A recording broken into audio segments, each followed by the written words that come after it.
What's up, y'all? It is your favorite podcast, Connecting the Dots. I am Kymmy Coco, and as you can see, this is not Caleb. Hey.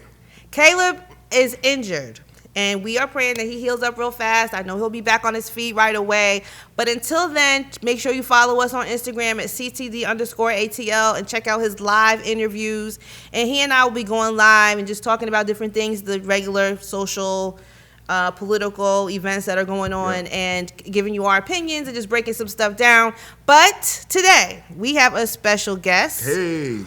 Chip. Well, he told me I could call him Chip, so I'm going to call him Chip. But his name is George Greenidge, and he is here, and he is a professor at the Georgia State University down the street over here. And tell them more about you. Well, first of all, I'm not Rick Ross. All right, look, hold on 1 second. Here we go. Wow. For real.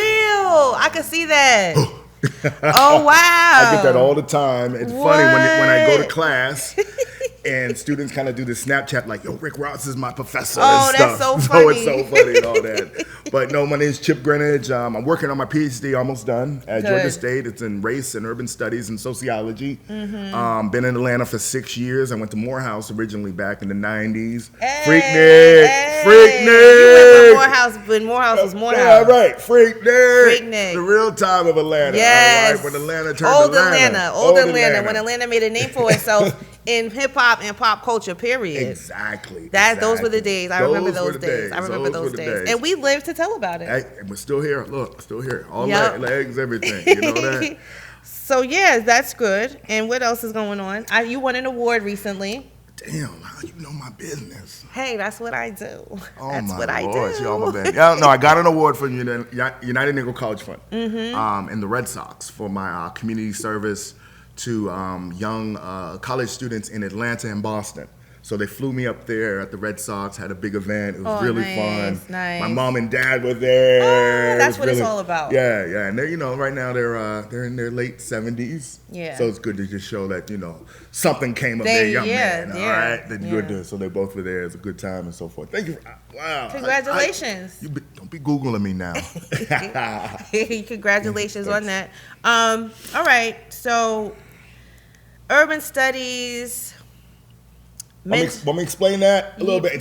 Let people know what that is, because I know sometimes people have they're trying to figure out what they should take, what would be more beneficial to them in their everyday life. Right. Because you're not going to really go to work somewhere and write papers all the time. That's right. So, well, urban studies is very kind of interdisciplinary. So it looks at race, class. It also looks at city issues, urban planning. And, as I was around here today, just looking how neighborhoods change over time. Right. So looking at downtown, and my dissertation is going to be on the gentrification of Atlanta. Looking at ways how this has been known as the Black Mecca, but looking at ways of when white people with significant resources are moving in, does that change the character of neighborhoods and how that change affects, and when certain different individual black businesses that were around, are they actually moving, are they staying, the whole process about that, how people feel community. And so that's what my dissertation is about. Speaking of which, coming up soon, there's going to be the 2020 census. That's right. And people are reluctant. People don't take it seriously. People are like, maybe I'll fill it out, maybe I won't. But tell people how that affects their community. Yeah, I think you're hitting it right on the nail on the head, is that that's how the federal government looks at how resources are distributed among, may it be healthcare, may it be federal resources, and they look at those as a way to figure out who gets the most resources. And so what usually times happens is that blacks and minorities are undercounted because, I think the better way to talk about is it's very important that people should be able to get these jobs. These jobs are paying $20 to $25 an hour. Hey, look, I put my name on all right. I filled out my application. I'm just waiting to hear back. Call me. But it's so important because they need, the census sometimes usually doesn't get, and it could be by design, but they really need very diverse people to be doing the number taking, because we know certain communities that they don't know. There's a lot of language Yeah, barriers that right. do happen, especially in, Buford Highway, as you guys know, very strong Latino and Asian populations. A lot of them might not want to get it written down. Because Trump is the president, and he'd be calling ICE on people and coming to the job and raiding the company. And they raided some supermarkets around here recently because you're nailing it. I get it. No, But you're nailing it 100% on the head. But if we have people that look like us that are out there doing the number counting and putting down the right numbers of people, I think it'll be a little bit more easier for us to secure the resources that are needed. Absolutely, absolutely. So another thing that it affects is here in Georgia, especially gerrymandering. Oh, wow. Listen, this lady does her research. Right on. I be trying. Hey, you're good. Oh, good. That's really true about, how vote, we're also looking at how the voting is actually done and who becomes your senator or your representative, and also on the local level about how people are picked to vote and how different district lines all over. You're nailing it. You're 100%. Yeah. So when those things come around, I know people are reluctant to get involved because we just, because of our past experiences with law, government, whatever. But I always encourage people to do stuff like that because in order for you to be counted, your voice needs to be 100%. You have to raise your hand. You know what I mean? Like when they be like, who needs money for your school? You got your census is kind of like raising your hand, right on, saying that, okay, we need help, or we need people to know that 10,000 black kids live here. So when they start doing the curriculum or stuff like that, you might want to add some black teachers or just whatever. But it's important to be counted. So I think people should, and also try to get those jobs, like you said. I mean, especially for somebody that's working full time, just a part-time gig on the weekends or whatever. And I know it's Georgia, you know what I'm saying, and people have guns or whatever, so you might not want to do the knock on the door job, but you can leave them in the mailbox. They have things that you can do that you don't have to really, be walking up on people. It's a fun. You have vests. They give you the vest, yes, so that people know who you are and what you're representing. But interesting fact. This is just a random fact. I didn't realize. I've been looking at this stuff, but in Kennesaw, I guess are you aware of this? That people are. It's a city ordinance that you must have a gun. Oh. Did you know that? No. There's a city ordinance that each household must have a gun. I didn't know that. And so what has happened over the last 6 or 7 years is crime has plummeted. Then too, it's Kennesaw, and it's not like, I don't know if I would be interested in seeing what the statistics were before that in Kennesaw, because it's like, who's in Kennesaw? But still, like, all those crime is just gone. It's gone, yeah. So it's about that. If you're not, if you're packing, you know what I mean? If you're trying to go in somebody's house, they have the right. So you think places like, for example, in New Jersey, it's not an open carry state. It's not, you have to register to have a gun, and you have to have a reason to register to have a gun. Yeah. People have compared states like New Jersey that have liberal or conservative. I don't even know if it's conservative. They just don't want you to have a gun. That's they right. don't see a need for it or whatever. People have to compare them to like Nazi states. Like the only people that can have guns is law enforcement. And I'm just like, okay, guys, I get it. You used to hunt or whatever. You come from, and the South is kind of like a gun culture, yes, right? right. I mean, the Wild Wild West, the this, the that, the this.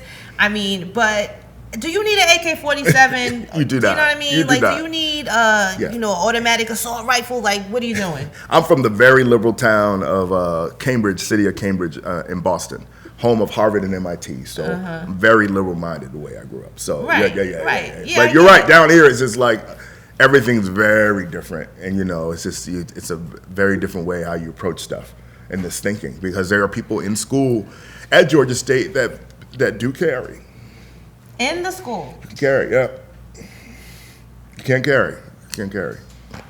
I don't know. I don't know. It's guns make me uncomfortable still, even though I have a gun. You know what I mean? And you don't really want to have to use it. It's not something that you practice because you want to be sharp in case you do want to use it. But I don't feel. They make me very uncomfortable, and I guess it's because I didn't grow up. Listen, I was in class, and we had a person that was a law enforcement officer. He came to class, but he had his gun, and I was just like, I'm like looking at him the whole time. It's not. It's just like I've never seen that in the classroom, like a guy just having a gun. Raising hand, answer a question. I'm like, yo, this is like I'm just looking at him the whole time. Right, and then they say they want you to have guns in school now, but it's like, as a student, I kind of don't know how well I'm going to be able to concentrate knowing that. Yeah, you're 100% right, because I was just like, yo, I'm just looking at him the whole time. Okay, talking about schools and mentorship and stuff like that, I wanted to talk about the young man that committed suicide about a week or so ago. Yep, his name was Bryce. What was his last name? It might be Bryce Gowdy. Gowdy. I want to say Gowdy. Bryce Gowdy. And I think that was his name. And it was interesting. Yes, 17 Bryce years Gowdy. old. He was going to go to Georgia Tech on Monday. Right. He was recruited. He had a full ride scholarship to Georgia Tech to play football.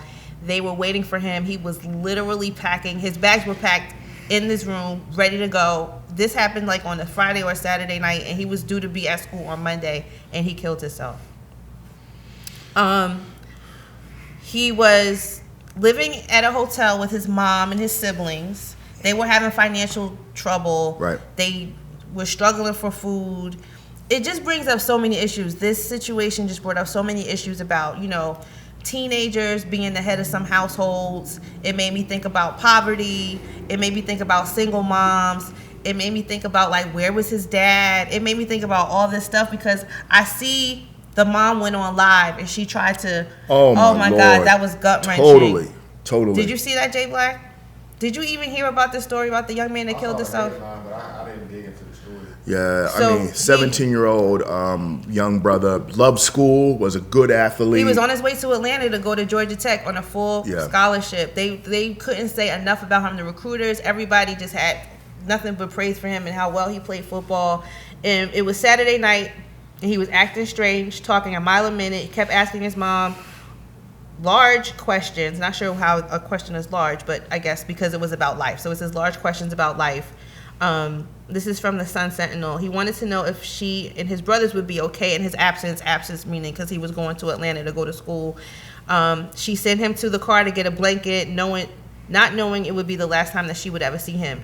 Early Monday, about 5 or 6 hours later, and a little more than a mile away, his body was found by the train tracks in Deerfield Beach. I think this is in Florida. The Broward medical examiner on Tuesday ruled it a suicide, concluding he deliberately put himself in the path of a freight train. Jesus. His death contributes to roughly 2 teens in Florida who take their lives each week. A lot to unpack there. A lot to unpack. So his mom, because I'm sure she was getting a whole bunch of questions, went on live and was saying that she tried to get help for him. They were struggling. They were living in a hotel. He felt the weight of the family on his shoulders. He started talking about life and if they would be okay if anything ever happened to him. So far, I know the family has started a GoFundMe. The last time I checked, I think it was up to $91,000. Wow. So there are some good people in this world that are willing to help out. But on the other side of that, though, how, as a community, what does it say about us? Because this family was living out of their car. And this is the basic fundamentals of just living, like healthcare. I mean, it's very, mental health being a part of the healthcare that you're talking about, because I don't think people understand that mental health, physical health, all that come into a consideration with when you talk about health insurance. Yes. When you talk about being able to afford to get care, or even someone recommending you to get care, they're not gonna. Some people, I'm sure they have some free clinic somewhere, but it's the research. This woman had 4 kids. Right on. She was trying to feed her kids. She was trying to keep herself afloat. She said she had so much on her mind. She had her own mental issues. She couldn't even. And that too, that's another thing to unpack, because sometimes it's hereditary. Wow, you're right. That's right too. You're right on. So I mean, they're both struggling with their mental issues, and they're both trying to stay above water. Like, that's a lot for a teenager whose brain is not even fully developed to be able to handle something like that. The thing that, as a single parent, as a mother, period, that came to mind for me was, mothers, your son is not your husband. I think a lot of women put a lot, and some boys just naturally have that instinct, like, yo, I'm a man and I have to take care of my mom and my family, and that's good. But sometimes there's that mother that's just like, yeah, you're the man, you do this, you do that. I don't think that everyone is that person, and I don't think that that's necessarily something you can make somebody be. You know what I mean? Right. If he wasn't naturally that guy that was just like, yo, I want to take care. Sometimes you're breaking somebody down mentally by continuously making them be. Not saying that this is what happened to them, not saying that even if it was her fault, not saying any of that, but I see it, and it troubles me. Because I see a lot of women put the weight of the world on their son's shoulders. Right on. I can see that as well. Where sometimes you're not even giving the man, the father, or the guy you're in a relationship with as much of a responsibility, or giving him such a hard time. Yeah. And there could have been, I don't really know. I don't know what happened with them. Because it's just a sad situation that if you are a man like yourself and you advocate for mentorship and you have a mentorship program, sometimes, you're put in a position where you see this. I just think more men should take the opportunity to say, yo, like, even if it's not money, like, just give a young man a hug, shake his hand, tell him, look, you'll be all right, or tell him, I've known that people get out of situations like this. I think that, it takes a village to raise a child, so to speak. So I think that more men, uncles, neighbors. Well, it's a failure of the whole system also down there as well. Like, where's the school system in this? The people. They reached out to the school for a comment, and the school was like, talk to the NCAA. Look, that is a quote. The school said, talk to the NCAA, and we talked about on a previous episode about the NCAA now telling them that they could get paid. Yeah. Which he was just literally 17 years old. He was literally like, he could have been making money like a couple of months from now from. And and we've heard many different stories of how athletes that have received undisclosed amount of money for signing on the side, and them getting in trouble and families getting in trouble. But life is real, as we just see. Is that, listen, my mom and my family need to be taken care of. We don't, what I mean. So this discussion about how much money the NCAA makes off of these bodies of black bodies in football and basketball, they're making they're making significant amounts of money. Yeah. Why can't the students get the student athletes? And I have several students that I know are student athletes, and they work their butts off at Georgia State. I've watched them. They go to class, they work out, they have study hall, and they really don't have any time to breathe. So it is a job for them. It's a job. So I think it was just reported because the college football championship was going on. It was either $4 million or $8 million was given to either each conference or each team that was a part of the playoffs, and players are seeing none of that. It's coaches that's getting $4 million a year. Players are seeing none of that. Like, that's crazy. That's crazy. I think it was a guy. I think he was a college basketball player. I think he sued the NCAA and won because they're still making money off his likeness 20-something years later. Right on. And I forgot his name, but yeah, it was crazy. No, you're hitting an important topic. Is that now there's been legislation that's been proposed for students to take imaging of their likeness and actually get paid for it and get endorsements and all those things. So that has just been recently proposed over the last 6 months, I heard. So that's some really so interesting. he could have. I don't know. But at the same time, a lot of times you see young athletes. He kept saying, according to the mom, that he kept seeing the real part of people. That was another thing that was like messing up his mind. Yep. And I'm like, mental health. He could have been looking at it like, people are just so money hungry. It's mental health, and also you got to also look back about Aaron Hernandez and 23 years old and him murdering people in Boston. And remember, we don't talk about that, how many hits that these young people and concussions that these young people have taken. And, Aaron Hernandez, they said had his brain, when they brought it to brain research, is that he had all those, I don't know what it's called, CSD or CTE, but he had the advanced stage of CTE. So, and he's 23. So imagine, the start of that could happen. Hey, he might have got hit a couple times on the football field when growing up. Yeah. And, that stuff starts early. That's true. Yeah, because he was doing the same thing in college. Yep. Like, he had some murders in college, I think. Yeah. I think when everything came out, he went to Florida. Yeah. And he had some stuff going on in college. So, it's the total mental health is that we just take these bodies and just put them to work. And, we really got to have discussions about the mental health of the players and what's going on and having these resources available to them. And, it's just, and it goes to another one, like, Nick Gordon.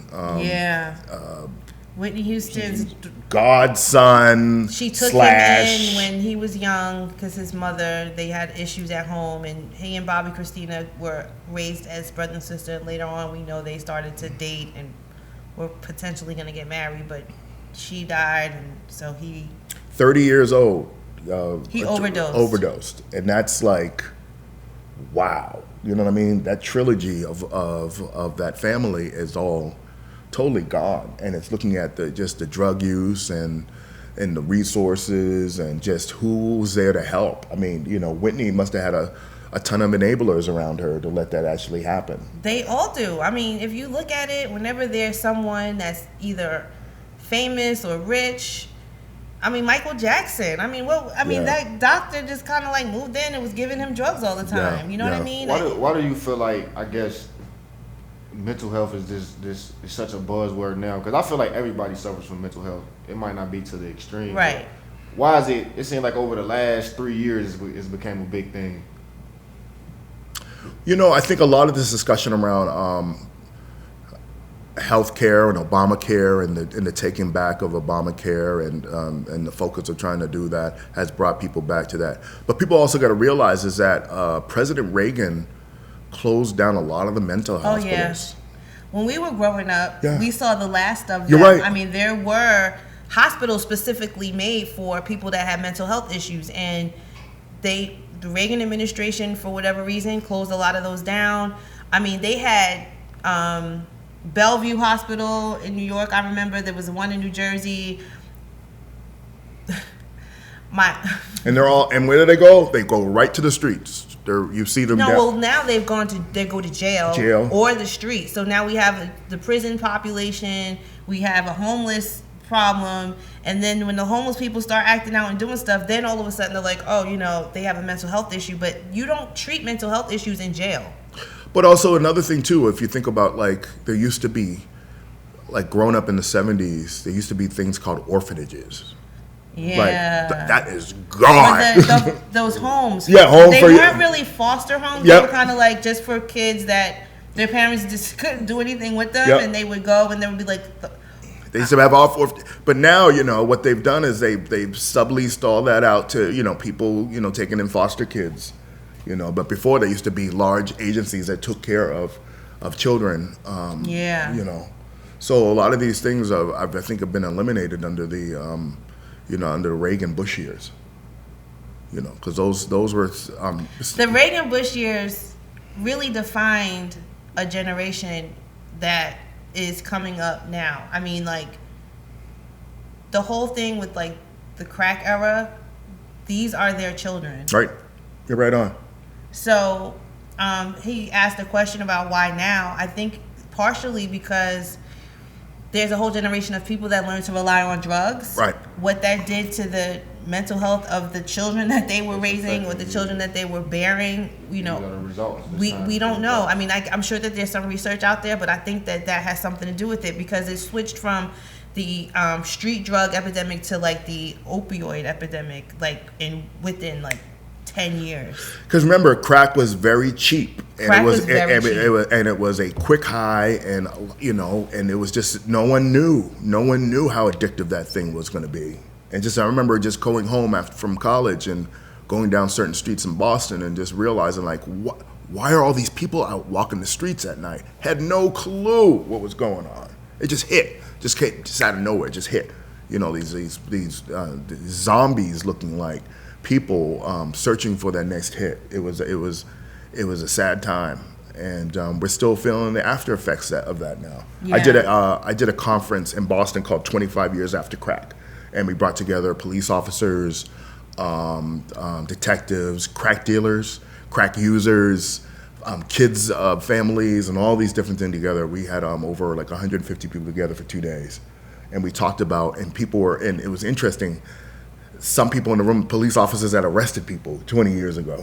So there was this huge kind of dialogue that we did. But it was just talking about the effects of that and how that has affected our black communities as we go forward to this day. Right, right. So I know that we were reluctant to talk about this. You're gonna get me. I'm not gonna get you in it. I'm not gonna get you in it. She's Oprah and she's Gail. You have the Oprah and Gail part of it. Yeah, okay, we're not gonna talk about it. We're not gonna talk about it. But we're gonna talk about. You have to. How do you? You can't ignore it. I mean, we talked about a lot of things that have gone on, and for us to ignore the fact that the president is like catapulting us into this situation that is questionable. We don't have to necessarily talk about that. But what I did want to talk about, because sociology, right? Not really, but go ahead. Well, there's some aspects. So the relationship between this country and the Middle Eastern country of Iran. I mean, you could insert country, right? Because it happens every 20 years. There's something that people use them as a like leverage, pawn, or whatever, either Iraq, Iran, Saudi Arabia, for their own, for whatever. Oil. It's back in the day. We wouldn't pay no mind to that if it didn't have no oil. When we were young, I don't even know how old you are, but I know that you were around when Reagan was around, so you remember this probably. There was a time when our country went to war in the Middle East, and they shut down all the gas, and people were literally in line for blocks. I mean, like, I lived 3 blocks away from the gas station, and the line was in front of my house. Yep. And there was nowhere to get gas from. The oil the oil crisis. Yep. This country went through an oil crisis.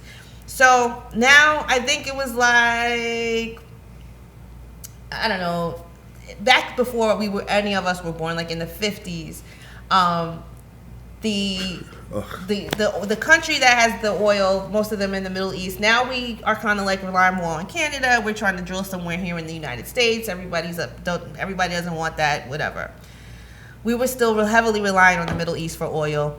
They wanted to make it public, right? They wanted people to be able to get oil just because it's a natural resource and they should be able to get it. And our country was like, oh, no, you guys shouldn't do that. You guys should only let A, B, C, D, E, F, G get the oil and make it be expensive and we could all make money. So if you don't like it, we're just going to fucking bomb you.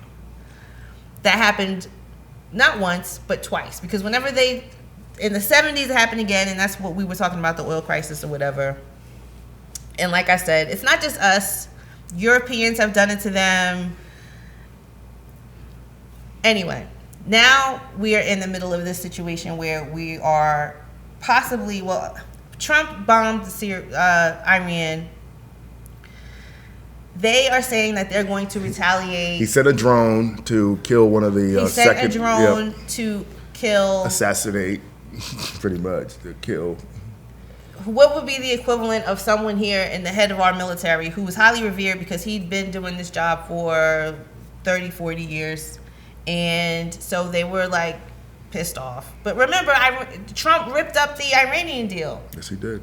He walked away. He walked away from it. So I guess he thinks it's okay that he can do this now, but it's not. It's and also at the time of during his impeachment process, it's total deflection. Well, that's what former presidents have done during an impeachment. Well, Clinton did it too.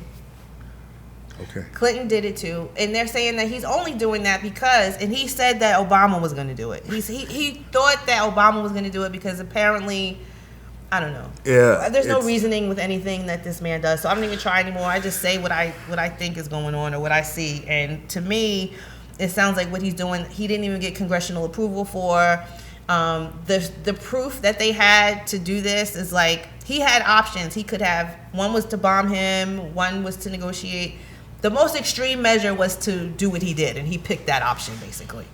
So he didn't have to do that.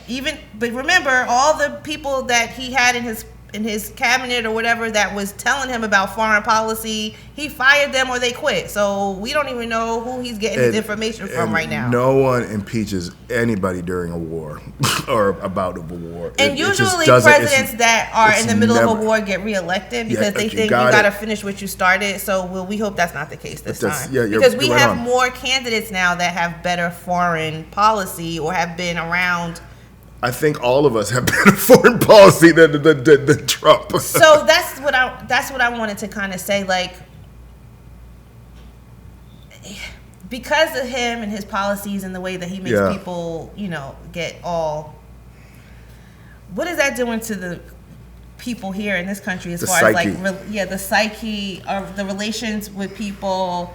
And that's what I meant about sociology. Like, the way our country demonizes people from the Middle East as terrorists, they're telling their people we're the terrorists. Like, we've seen that in the 80s, all the movies, you know what I mean? Not Without My Daughter, all these Taken movies, all these different. We've seen this. This has happened.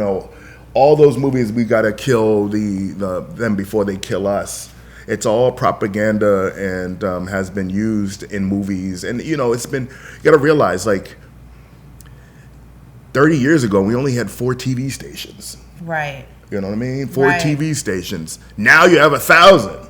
But imagine, like, how much of the propaganda of the news media who's been channeled, who's been able to say what is being used. And now with the power of social media and all these phones and Twitter and all these other places, you're able to have other voices, influence you. Just like, the whole thing around Black Lives Matter and police brutality. Before, we always knew it happened, but now we have video to say this has happened. And I think that's the thing about social media too. Like, okay, you hear what the government is telling you, but now we have the tools and the resources to do research at the drop of a dime.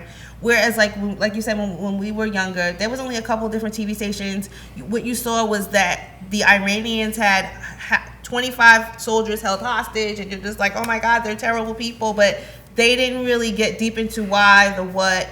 And they're telling their people that we are. And now we can go turn on Iranian TV right now or go on YouTube right now and hear what they're saying.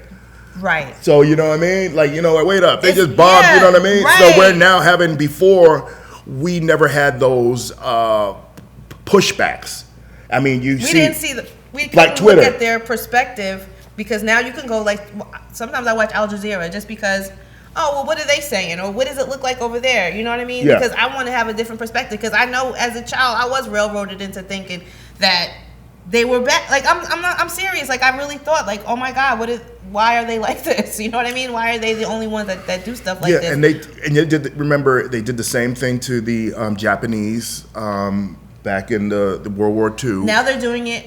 Trump does it with the Mexicans. See, it's always been there's us versus them kind of situations that have drawn for the economy. I bet it's really about economic reasons, to push us versus them. And because when you think about it, like today, Trump said that he was going, if they retaliate, he's going to target 25 of their sites, or 25 of their like museum. I mean, whatever. I don't remember the word that he used, but he said that if they retaliate against us, he's going to go there and bomb 25 of their historic sites. Jeez. So we were wondering what the historical significance was of the number of the sites that he said. And he said, because back in the 70s, there were 25 Iranian hostages. I'm like, dude, so one time we bombed an Iranian jet, like back in the days. So if there were 200 people on that jet, so they should come back and bomb 200. Not hear this. Like, why is he doing this? I can't wrap my head around it. And I wish everyone was saying, let's wait, let's see what he's going to do. Let's wait. Like, you really literally do not have time to wait. They should impeach him. They should get him the hell out of there and try to patch up whatever they can patch up before it gets any worse. But that's just my opinion. No, and who am I? No. You're an American citizen that has a right to an opinion, and we should be able to talk about these things. And that's why these are some of the things we like about this country. There's things we got to work on as well, but there, lots of things that we need to work on together. We also, we have. It all goes to local. I mean, It all goes to local. Goes to local. And another thing that we wanted to touch on too, you were saying about just social media, and you said Black Twitter. Yeah. People don't know what Black Twitter is, right? Are you serious? Jay, you know what Black Twitter is? Yeah. A lot of people don't know what Black Twitter is. Like, they literally go on Twitter and look like, what is Black Twitter? And you know what's funny? We literally could have a Black Twitter. Like, we That's could make really our true. own shit. But That's very if y'all true. just want to be satisfied with calling Black Twitter, that's fine. So Black Twitter is just basically what's popular amongst Black people on Twitter. That's all it is. It's just whatever we are discussing. The entertainment of Twitter. Well, it's very interesting. I mean, one thing I like to also study is like how social media, one time AOL, we were all on AOL, right? Everybody was on AOL. Yeah. Like, and how did they just drop out of nowhere in MySpace and Black Planet. We have Black Planet? All these. How did they snatch us Urban away Chat? from that? How did they snatch us away from that? Some of those companies probably got bought out, or their platform, they weren't able to afford to continue to maintain that platform. I mean, if you think about technologies. MySpace was about the life everything. Of social media. Think about Facebook is probably really the longest, but 2004. Social media is usually short. Like, social media platforms are usually short. They usually have a short life. Like MySpace, that wasn't. I don't know where I was. I don't think I ever. Do you know YouTube was founded on the basis of Janet Jackson in the Super Bowl? That people wanted to see that clip, and so they decided to start, because everyone was searching, trying to get the clip. So YouTube was founded. Janet Jackson actually helped find YouTube because people were searching for that moment and they couldn't get access to it. Wow. And so originally YouTube was supposed to be you're just uploading family videos. That's what it really was. But it turned into, sometimes you have a market and you think it's going to be this, but it turns into something else. Like, Snapchat, I bet all these different things, you have a market and it just turns into something else. Like, you know what I mean? YouTube was supposed to be you talking about showing your family videos. That's all it was supposed to be. 2004. That's not that long ago. I know. I wanted to say the date. 2004, 2005. YouTube showed up, and remember, Facebook came out in 2004. And Facebook didn't really blow up until 2007, 8 maybe. Because remember, it was just if you didn't have a college student. At first. Yeah. See the market was you had to have an EDU address. So I had to go back and find my Harvard. I went to Morehouse, Harvard, and now I'm at Georgia State. But I had to go find my old EDU from Harvard to get an account because I wanted to be on the network, and you couldn't do it. You couldn't be on it. About 12, about 15 years. Yeah. 15 years old. Yeah. But it's also interesting to think, like, why did MySpace just die? Well, because it didn't have all the cool things that the other social media networks have. If you think about it, MySpace, it has everything that all these platforms got now. It was just, I think it was, MySpace really taught you how to code and because you had to manually put everything on you had to build a website. You really had to build your website. Yes. On MySpace. That's crazy to think about it. You had to find the URL, put it together. Yeah, put your music on there. But you're right. There's a whole young population out there that grew up on this, and they are coding, they are producing, they have all these technical skills. And at Georgia State, we just opened up a place called the Creative Media Industries Institute. I was just in there. It's a beautiful. Is this Sierra doing something with them, or was it Jermaine Dupri? Oh, Ludacris. And Dallas Austin. Yeah, and Dallas Austin. But they've been kind of professors on residence, just coming in and helping, sharing their knowledge of the scene. But it's a beautiful $27 million space that's available for students to be creative. You know what you do? This is one thing you do. You bring creative people together and you don't put parameters on them. You just let them create. That's the most amazing thing.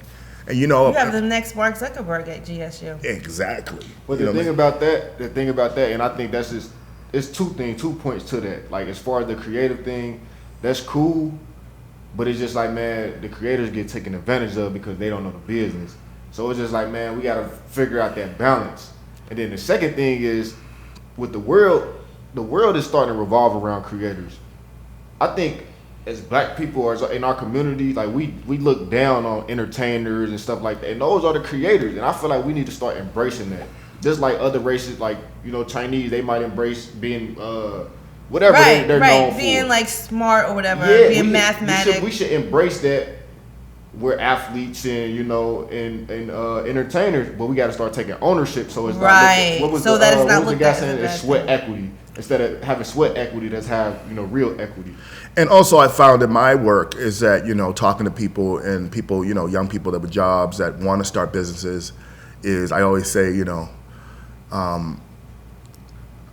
entrepreneurs. People that are entrepreneurs are lousy employees, right?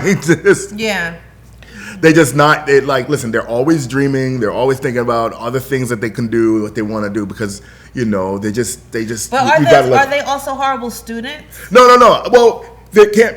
I'm seeing that too. Is that they want to go out and do it, but you know. But now I think schools are realizing that. We just Georgia State just started a place called Launch GSU. Have you heard of that yet?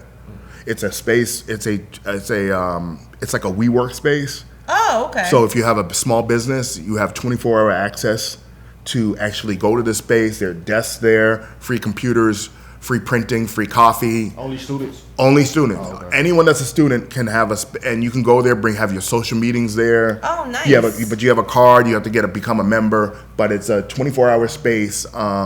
Maybe like 3 sizes of this. Room right here where you can actually hold meetings, host events, and it's all done at no cost to the students. So they're actually around, and they also have these business, they'll have weekly business seminars, how to build your business and all those other things. Oh, so they can start their entrepreneurship early. Yeah, you can start it there, and also you get to have a mailbox. There's printing. Oh, so you can start your own business from there. Yeah, you can start your own business there. So it's really, as you just said, you know, they realize that this is a niche, and they need to capture that niche. And so you got to give the students to create, so they want to come. Think about it. How much does it cost for an office space? And yeah, a lot, and, especially you know, in Atlanta. So if you're a student and pay student fees, you have a place to have an office space. You have printing. All those costs are actually free to you, and you can have small offices and all of those stuff there just to utilize. So, you think that social media is good or bad? You know, I'm from the days of Street Team. Oh, yeah. And I might have to explain what Street Team is. Some people still use Street Teams. There's no beating that. You know what a Street Team is? What is it? Hey, bro, what's a Street Team? Going on putting posters on the yeah, they still have them. That's still an effective way of marketing. I think that was one of the greatest. I think the Puffy and his Street Teams, if it wasn't for them, Bad Boy would not be who they are. Rockefeller had a dope street team. So right now when I talk about just organizing in general, students are like, what do you mean go outside and pass fly? I can just put my shit on Twitter and what's it called? And I can be done in 5 minutes. That's a waste of time. But I think the community building of going up to people, hey, would you come to my party? Do you think millennials realize that everyone's not on social media and that you're missing a whole group of people by not doing it that way? I think they do. Let's ask one. I wouldn't say. Look, let's ask one. I don't say that. I don't think. I think that's true. I think it's more so that people. I think a lot of people in this generation got a lot of social anxiety. Like they're scared to go and talk to people. That's true. They realize that everybody's not on these social media, but they're comfortable doing it from their home and just hoping somehow. And then especially from seeing people blow up from their home. These artists, just like what's her name, Summer Walker. She has anxiety performing. You're a big artist and you're scared to perform. Well, to me, that's a very good point. You have to understand. I'm from the day, like you said, like of street teams. Like you had to go to your local clubs and pop off before you got any other bigger play. Like that's no excuse. If this is the career your path you're choosing, this is a part of what you have to do, and only the strong survive. But that was the blueprint. Now we're seeing people blow up from their home. Okay, but I can put a song up right now. It goes viral. But your home is gonna be your only platform, and you're only gonna reach so many who was that? people. Who was the first person? Her name was Tila Tequila. Remember her? Yeah. She was like the number one. She was a reality show. Yeah, but she was like number one on MySpace or something like that. Yeah. And funny, a friend of mine married her for 1 week, but I digress. But our faces. All right. Oh. But it's just amazing, like, you know, just the popularity of one person sitting from their house, and then now you have on people. I mean, my students. Listen, they watch people eating food. They watch kids open toys. I'm like, what is going on? Kids opening toys. Well, you know what, too? It's like, I think that especially during times of war and crisis, if you tap into something that people, like, it's the simplest things, the things that make people feel good. That's gonna make people draw. I mean, who doesn't want to see a kid opening a gift? That's lovely. It makes you feel good. People are looking to feel good.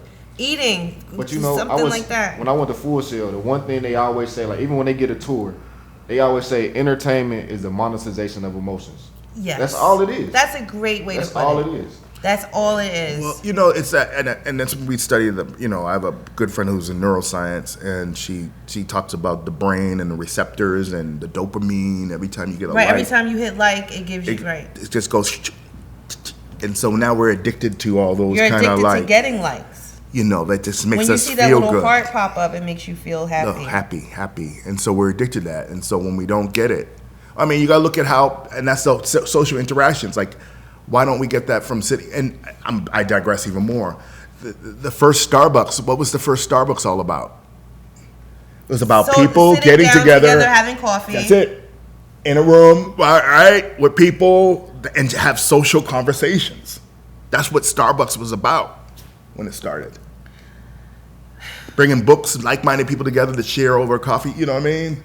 At the end of the day, you know, we were made to touch, like, you need that. Like, you really, really need that. You cannot, and I think that has a lot to do with a lot of anxiety and a lot of depression.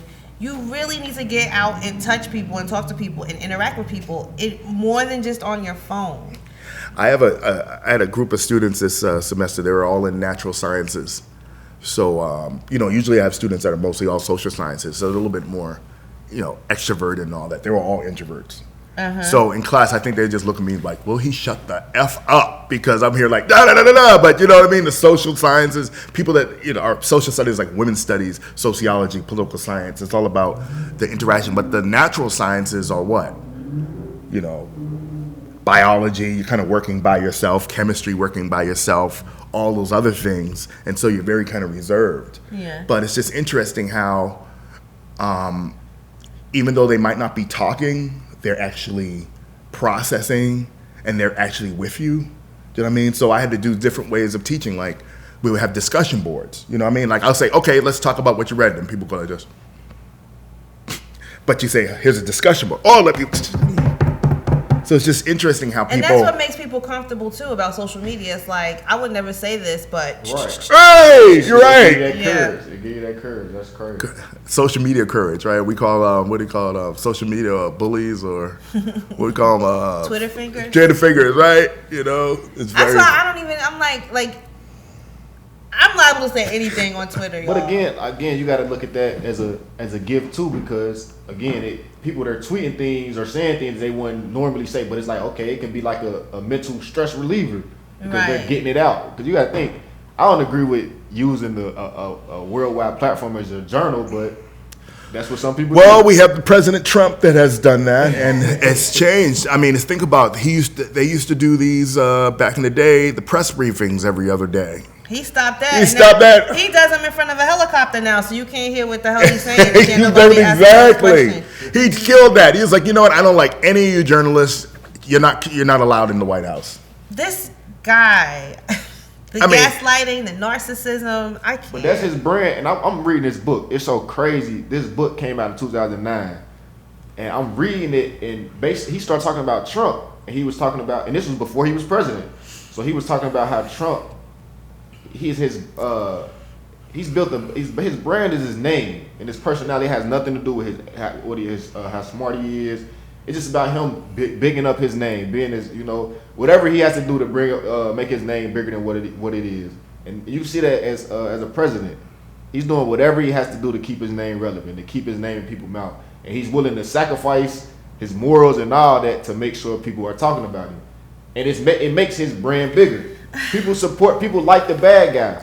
People go to Trump. He had the #1 show for like 3 years in a row on the Apprentice.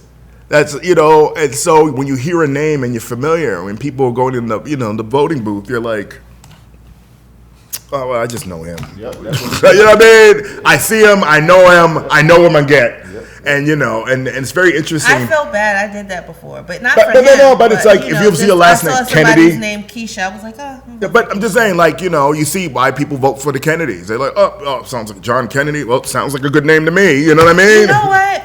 And people do that. The Kennedys, the Reagans, the Bushes, like we don't have that anymore, right? And I think people they're not going to get it with this family, obviously, but it's like the Clintons, I don't know what we want. Possibly, I mean, because Michelle was in this. They was talking about. No, there's not enough of them. Like the Kennedys, and they only got one. I mean, it's only one male, so it's to keep producing. As soon as they get married, his daughter's last name. Yeah, all I know is we fought a whole war not to have to be bothered. They're keeping their last name. Now them girls gonna keep their last name, all right? I mean, that's a good point. These young ladies are the hyphenated. You know what I mean? You think so? Yeah, she'll get. I think it depends on who they marry and if he is gonna have that or not. Who's she gonna marry? A guy from MARTA? I mean, who's she gonna marry? Look at Janet Jackson. Well, did she ever marry that guy? The guy she has a kid with? No. Yeah, she did. Divorced though. Then remember they got divorced within the time where she could still get her money. He's worth $1 billion. Janet was like, you know what? I've already done Southside, or you know what I mean? I'm getting me $1 billion, and got her check. What is it? 5 years in a day? She divorced him. Yeah, it was like she had 24 hours. She had 3 to 5 business days before she had to divorce him while she was still able to get her money. Yeah. So I think I think it was on page 6 that said that if she married up to 5 years, she got $100,000, and if she had a baby, it would be $200,000. Those prenups. Yeah, she had her baby. Those prenups are amazing these days. Like, I think Kim and Kanye had, like, in their prenup about how many babies they're supposed to have. Really?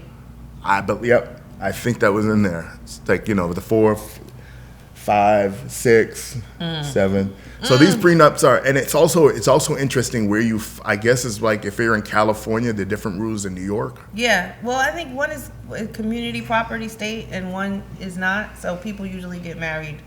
I don't know if it's California or New York, but whatever. They all have so much money that it doesn't even matter. They'll all be fine individually or together. Can we briefly talk about, like, somebody went online from Vanity Fair and another magazine that talked about. I know what you're talking about. Talked about Blue Ivy's facial. Okay, let's find it. It was just. Do you remember that? Jay Black, did you hear about that? There were 2 people. I guess that Blue Ivy and Megan Stallion and Beyonce were at a party that Megan Stallion threw. I saw the picture. And they put a picture up, and then somebody from one of the 2 magazines decided to comment on Blue Ivy's features, talking about, she's about to look like Jay-Z. Uh-oh. And then another person said, well, that's what plastic surgery is for. She'll be like the Kardashians and get it done by she's 16. And so Black Twitter, everybody just went off about, how dare you talk about a 7-year-old. I don't know how they still have jobs. And looks and all these other things. So here's the skinny from NBC News. A journalist from Harper's Magazine and another from Vanity Fair apologized this week after they were slammed for having publicly mocked Blue Ivy Carter, the 7-year-old daughter of Beyonce and Jay-Z. On Wednesday, the rapper Megan Thee Stallion posted 2 black and white photos of herself with Blue Ivy and Beyonce on her Instagram and her Twitter accounts. Vanity Fair firm critic Kay Austin Collins responded to her tweet. I have a feeling the Jay-Z face jeans are about to really hit Blue Ivy, and I feel sorry for her. Violet Lucca, a web editor for Harper's, replied to Collins' tweet. They haven't already? Luca added, or she'll just get plastic surgery at 16, a la Kylie Jenner, and we'll all have to pretend that she's always looked that way. I can't allow myself to feel too sorry for the incredibly rich. I mean, but I think that's just the gift and the curse of everybody having a platform or everybody having an opportunity to make an opinion. But these people are from reputable publications. They're not just Joe Schmo from the internet, which another thing that happened this week, Joe Schmo from the internet, literally, he doesn't even have like 1,000 followers or something. He made a comment about Ari Lennox and Tiana Taylor and was like, oh, isn't it just so crazy how these two people that have all this sex appeal look like Rottweilers? And, you know... Me, Summer Walker, or what's her name? Me, I could care less when Joe Schmo from the internet called me anything. But they took offense to it, and they went and addressed it. And I said, why did you address this guy? All you did was get him more attention and more followers. Like, she really went online like, oh, my God, like the way y'all treat black women, which I agree. And I say this all the time. I do not like the way people treat black women. It's like we're just some dispensable thing. Like, say what you want to say about us. Do how you want to do us. And we're just supposed to sit there like, okay. No, I mean, I think she should address the issue. Should she have addressed him specifically? No. I think she should address the issue overall about how, you know, black women, we go through all this stuff. Like the whole thing that's going on at R. Kelly, the part 2 is on. And everybody's like, oh, I don't believe them. You know, just toss them away. Like, that's how it got to be the way it is now. There would not be 48 accusers of an Euro singer that have accused this man of sexual assault and doing the vile things he's done to people, and them still just be out here singing, I don't see nothing wrong with a little bump and grind. It just wouldn't happen.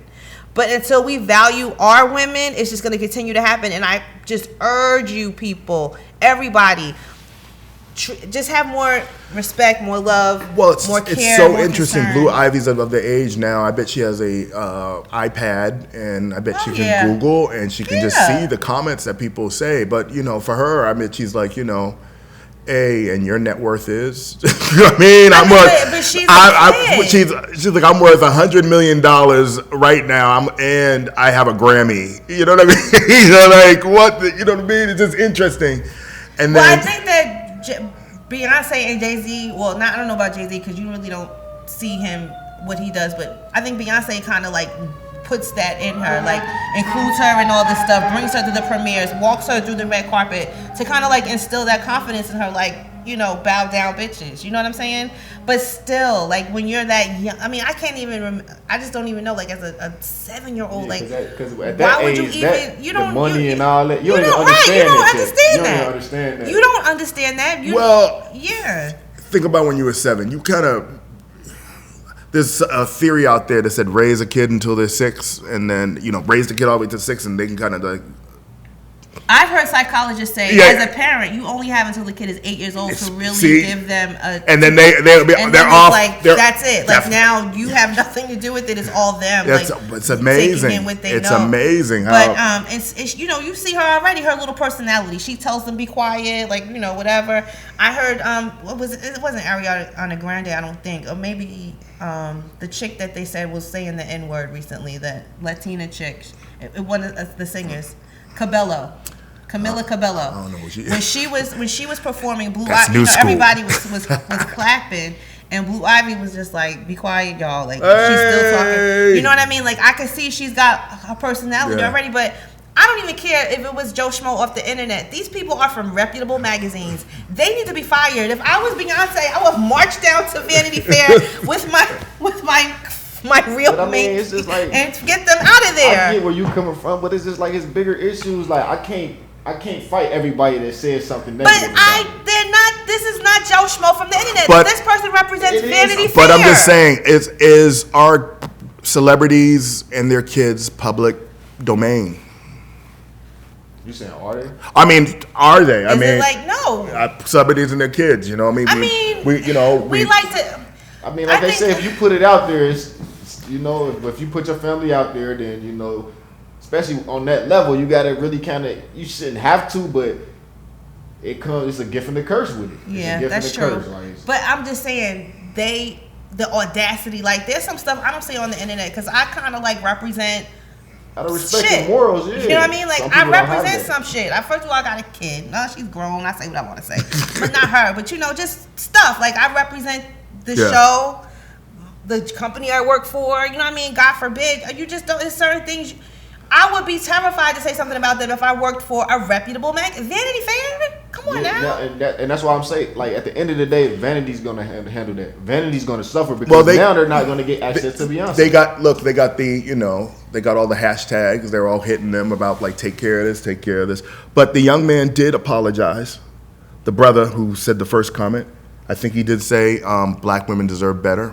Yes, black guy we that said do. this? It was a black. And the Black woman, guy and a white. the woman that chimed in was a white woman. And this brings up something else. When I watched Surviving R. Kelly Part 2, all the girls that got paid off and got railroaded through the same lawyer, the same person that was filing all these civil lawsuits against him and making them sign non-disclosure agreements, was all the same one woman, the same lawyer. People would come and say, you know, R. Kelly raped me, R. Kelly sexually assaulted me, and they would say, oh, call such and such, she'll handle it. Who's Gloria Alford? One of those law firms in Chicago. I couldn't believe that. Wow. I could not believe that. Like, how black women are so disrespected. Everyone wants to be like a black woman, but then when it's like time to defend us, everyone's just like, oh, you guys will be okay. I don't like that. I don't like how men, the way black men, not all, but some, the way black men make black women feel, to me, is just, I don't like that. He should have never had said that. As a man,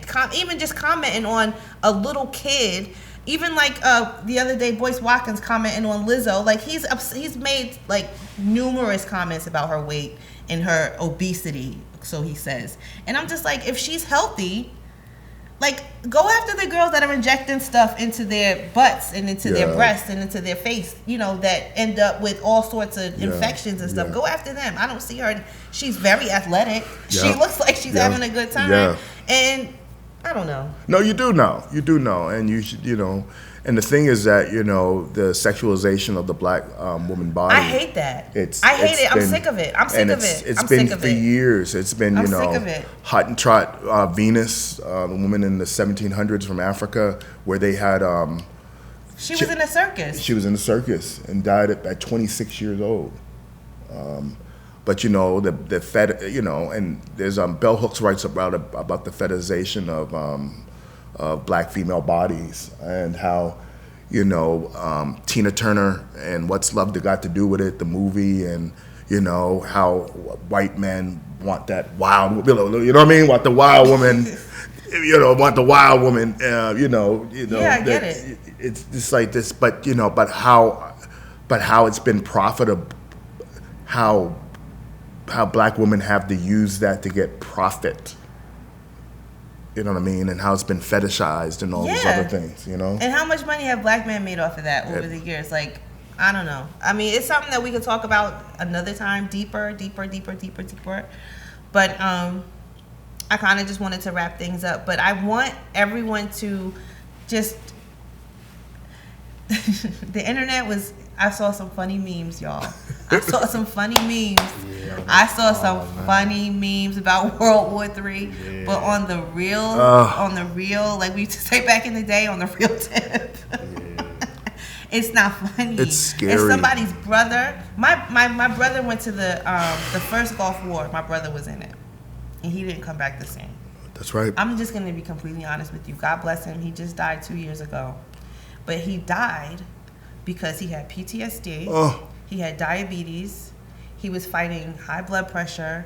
And a lot of that was because when he was overseas in Iraq, the first Gulf War was crazy. I mean, you know, we hear about it and we see stuff, but the things that those brothers went through in the first Gulf War, even the second Gulf War, like, some wars are like, oh yeah, we bombed them, they killed a couple people. No, the first Gulf War, with the weapons that they used, those people had, like, remember, dirty bombs, and some wars, like, there's just the mass casualties are one thing, but the things that people see are another thing. And my brother was a medic, and so he saw all the shit, right? So when he came back, he was not the same. I say all that to say this. It's funny as hell when you see those memes because they're like, oh, in World War III, blah, blah, blah, this is what I'm going to do. But somebody's brother, they just deployed 3,000 more soldiers to go overseas. I got no cousins. I got cousins in the That's somebody's cousin. That's somebody's uncle. That's somebody's dad. That's somebody's like. Some things we gotta hold sacred, and I think that we have to look at things differently. You know, I like to laugh just like everybody else, but there's a season and a time for everything. And I saw this one young man who's been in overseas for 3 years. I don't know if you guys seen this video. A lot of people have been posting it, and he was just like, "Yo, my generation is goofy as hell," and he was like, "I get that, but." Yo, this is real. Like, somebody ain't coming back. Wow. And when you think about it, y'all, like, we really, really, really got to get to the point where we have some things that are sacred, like people's children. You know what I mean? Yeah. The military veterans. And the question is, what kind of care did he have when he got back? My brother? Yeah. Oh, man. So he retired from the military, so God knows he should have had gotten out sooner. He was there for 20 years. Wow. So I'm sure he should have gotten out sooner and gotten help and just like, you know, detached and kind of just gotten his mental health check, but he didn't. He wanted to retire. They make you like, everybody got to have an American card. Like, what, you bought a what? Like, no, you got to have an American card. Whatever they do to you there to make you pro-American, they did to him. He was going to he got just like the drugs for the pain, you know. Yeah. He went through so much. The kind of help that he was getting was physical. It wasn't necessarily mental. He got on really hard time. I mean, they make a lot of money once you get out of the military. If you retire, you get a monthly check and then you get all these benefits, right? But if you're not trained and if you're not ready for the real world, like he just never fully, like, he was just starting to, like, in his early 50s to be like able to, you know, move on and take care of his kids and like interact with us and stuff like that. But I saw a completely different person when he came back. So even like I said, you know, you gotta just pray for people. We gotta just be a little bit more mindful, take care of each other, y'all, because we are really all we got. That's right. I want to thank you for coming. Oh, no problem. So glad to be Come back here. anytime. Hey. Because, you know, Caleb is not able to walk. So you guys, we are looking to have guest hosts. If you know anything that's going on, let us know. Hit us up, CTD_ATL. Make sure you check out CTD.com. You can follow me, Kymmy Coco, on Twitter. What's your information? I am Chip Unchained on Instagram. That's it, Chip Unchained. That's all I'm going to give out. And so, like Django. What else? What else is going on? What courses are you teaching this semester? I'm just going to be doing research this semester. Really excited about that. You're working on your... Yeah, working on my dissertation. But also, there are a couple of conferences coming up. I think we're going to do something about the greening of Atlanta, about a new initiative that's going on with the city of Atlanta about green spaces, and also about the Belt Line and who uses and access and so forth. We plan to do something on that. And then also we're planning to do an event at Creative Media Institute as well. So hope to have you both come out and maybe do a taping of that. Know. Do a little bit of that. See some of the things, highlighting some of the creative young people at Georgia State. Love to get you guys get some B footage and see some of that. Cool. And also make sure you guys check out Black Owned. Jay Black has another show, and it covers Black owned businesses. All right. If you know any Black owned businesses, also let us know. And our email is connectingthedots@gmail.com. Yeah. And so, with that being said, I hope everyone is enjoying their New Year. Happy New Year. This is Happy our first New episode of 2020. Year! 2020. And so we hope that Caleb gets well soon, and make sure you guys hit us up at CTD_ATL on Instagram. Pop us a line. Let us know how you feel about the show. Anything that you want to see on here. Anything you want to comment on. Let us know. Yep. Have a good week, guys. Peace. Jay, what up? Caleb, what up?